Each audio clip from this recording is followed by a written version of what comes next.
Hey guys, subscribe for daily content. And if you're shopping for gear, make sure you check out the description for the newest items at some of the very best online retailers. There's also links for some of the items that I personally recommend. Thanks!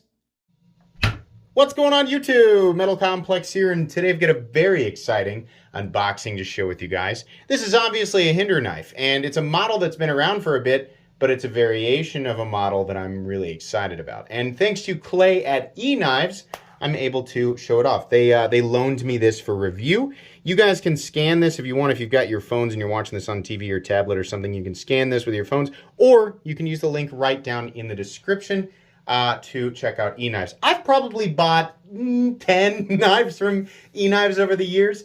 Definitely an awesome retailer. They definitely carry a lot of the stuff that you guys love. So make sure you take the time to check them out if you're not aware of them already. Thanks to my patrons for supporting me, and please make sure to follow me on Instagram at metal_complex. All right, so what do we have? Oh yeah, we have the new Eklipse, and I know a lot of people are saying it out loud. This is the new Eklipse non-flipper. Boy, that works perfectly. Boy, that works exactly the way that I hoped it would work. Yay! Okay, so hold on. Out of the box smoothness is on point for sure. Out of the box centering is on point for sure. Lockup is exactly what I expect with no stick. Yeah.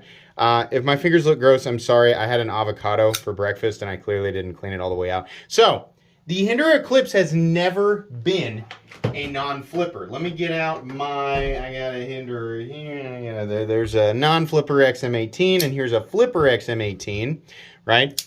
The Hinder Eklipse has never been a non-flipper. It has always been a knife with a flipper tab. I'm sorry, I should have had this stuff out and completely and totally ready to go. So what I've got here is the ZT-0392, which is actually just going to serve as the Eklipse with the flipper tab. Anybody who's ever owned that knife knows that the ZT-0392, which is long discontinued, is essentially exactly the same thing as a Hinder Eklipse. Funny thing, the Eklipse, when it was originally designed, as far as I understand, was designed as an evolution of the XM18 3.5 inch, which is Hinder's flagship model. But the XM18 3.5 inch has continued to be far and away the most popular knife to come out of Hinder knives, right? So they just continue to make the two alongside each other. I think there are definitely less Eklipse folders out there. I would venture to guess that the Eklipse is probably the second most popular knife in the line. They have always done the Eklipse the same way. They have never done it with a choil. It's always had just a sharpening choil there. You can see how the XM18 3.5 inch, both in this non-flipper version and this flipper version, have choils. The Eklipse has just a sharpening choil. Now they have done choilless or no choil XM18 3.5 inch variants. As you know, actually here recently they did the Warncliffe on DLT Trading, right? DLT Trading does the exclusive ones. So there's always been odd variants of these knives, whether it be flipper and choil, flipper and no choil, or non-flipper and choil. They've never done a non-flipper no choil DLT. That's something you should look into. But it's neat to see that we've got, in this case, a non-flipper Eklipse. Now, does that fix anything? Not really. You know what's funny? Is this... Did they increase the size of the choil? How weird. Okay, all right. So this... the choil on the... so this is a non-flipper Eklipse. It has, I mean, you might call that a very large sharpening choil, or you might call it a really tiny finger choil. The funny thing is because there is no flipper, you can get your finger in there, one knuckle. Interesting. The Eklipse, in my opinion, was never flawed, since the original design did not include a finger choil or a forward choil, depends on how you say that. Yeah, it's weird to me that we have this in-between size choil now. I kind of like it. Here's the thing. Here's why I like it. It's not enough. It's not a big enough choil that we're losing a meaningful amount of cutting edge had it not been in there, right? I mean, look at the difference in the cutting edge between these two.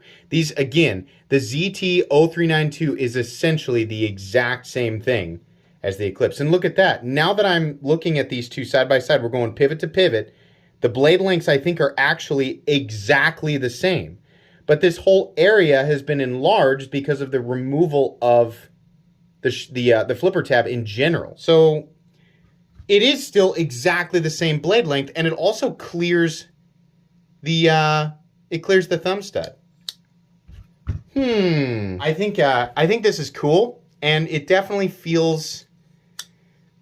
The main thing here is if we're not gonna do a flipper tab, the detent needs to be tuned correctly, and that is the case. In fact, this is just as easy to manipulate. I praise the XM18 3.5-inch non-flipper for having a properly tuned detent, because now, right, if you haven't been sort of updated on hinder knives in the last few years, the old complaint was that all hinder knives, all current variations of hinder knives were weak in the detent. Well, they tuned those things to be much heavier. So the detent on the current flippers, which I actually have one right here, the current flippers have a much heavier detent and flip much harder, right? But the problem is that it makes it really hard to deploy them with the thumb stud. I've gotten used to it, but it's definitely a lot harder. So when we're gonna go to something that only has one means of deployment, and in this case that is the thumb stud, we definitely need a lightened up detent. The nice thing here is they have not lightened it up to the point where it feels weak. I'll show you. Oh yeah, there's still a nice click in there, right? Real nice. This is, once again, you know, an example of a hinder knife that has just come with perfect fit and finish. People always ask me, can you put XM18 screws in the Eklipse? And as you can see here, no, you cannot. They are a different size. Believe it or not, the hinder Eklipse screws are T6. While the standoffs look to be the same, the hinder Eklipse standoffs are lipped, so they have separate hardware. The only modular hardware or interchangeable hardware between the two are the filler tabs, the pocket clip, the pivot, the LBS, and I think that's about it. So yeah, these are also tri-way, as you can see right here. So if your preference is not with bearings, you can obviously switch out phosphor bronze, nylon, right, whatever you want. So that's cool. I'm really shocked to see how much more open this area is. And it's also neat to see that they did not reduce the actual cutting edge, right? This has if it looks like the cutting bevel on this guy is wider, it's because this one has the previous owner changed the angle there, resharpened it. So yeah, I like this. I like this a lot. This is very cool. Congrats to those who actually got their hands on these. Check out eKnives. By the time you guys are watching this, this first drop of these will be gone, but perhaps in the future you'll be able to get your hands on another drop. I think this was a good idea. I think that's going to be pretty much it today. I don't know that I have a whole lot more to say on this guy. You will get a full, since I did delete the flipper tab on this, it does make it kind of a different knife. So I'll do a full comprehensive review. It'll probably just be a shorter one since I have covered the Eklipse model just so unbelievably in depth on this channel. There's no reason to make a 30-minute video out of it. Anyways, please make sure to follow me on Instagram at metal_complex. If you enjoyed this video, leave a like. If you'd like to check out my other content, I do, of course, have lots of videos of knives that are either expensive or inexpensive that I do or don't like, so check those out. And if you enjoy all my content, go ahead and click on that Metal Complex logo right there and subscribe, because there's definitely more coming. Thanks again for watching, everybody, and have a great day.